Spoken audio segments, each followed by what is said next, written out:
Good morning to everyone! Ayan, my name is Dolor Giant para syempre i-represent yung ating Sammy J Products. Isa sa mga kailangan natin kapag te-train ka ng waistline kung saan tayo kilala sa mga waist trainer natin is kailangan nating mag-workout. Okay? So sa pag-workout or sa pagte-train ng waistline, hindi po pwedeng maiwan yung upper and lower body natin na wino-workout. Kaya alam ni Ma'am Sammy yan at naglabas tayo ng equipment na hindi na ganun kabigat. Hindi kumakain ng malaking space sa bahay. Pero pwede mong magamit for lower end, especially focus sa upper body workout. Ito yung ating hoop resistance bands. Yung maganda kay hoop resistance bands, kung mapapansin nyo, sa loob ng box, meron siyang lagayan ng mga resistance niya. So, yung mga resistance na gagamitin mo, hindi kakalat, hindi kung saan-saan mo siya ilalagay. Tapos, yung maganda rito, marami siyang resistance. So, base yan sa kakayanan ng isang gagamit. Kung sakaling gusto niya mahigpit yung pinaka-resistant or maluwag muna kasi beginner pa lang, papakita natin yung resistance na meron tayo. Nabanggit ko, meron tayong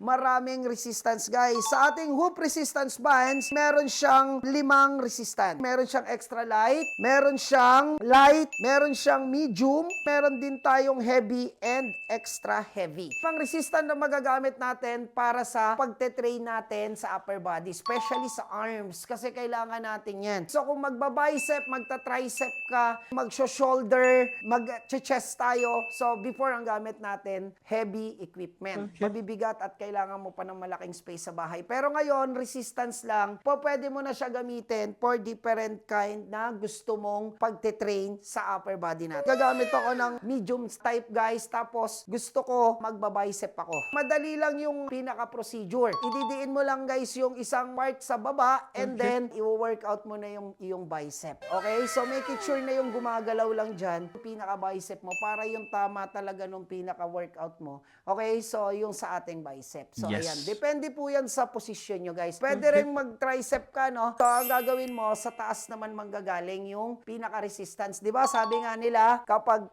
tricep, hatak, gagawin mo. So ayan, hahatakin mo siya ngayon.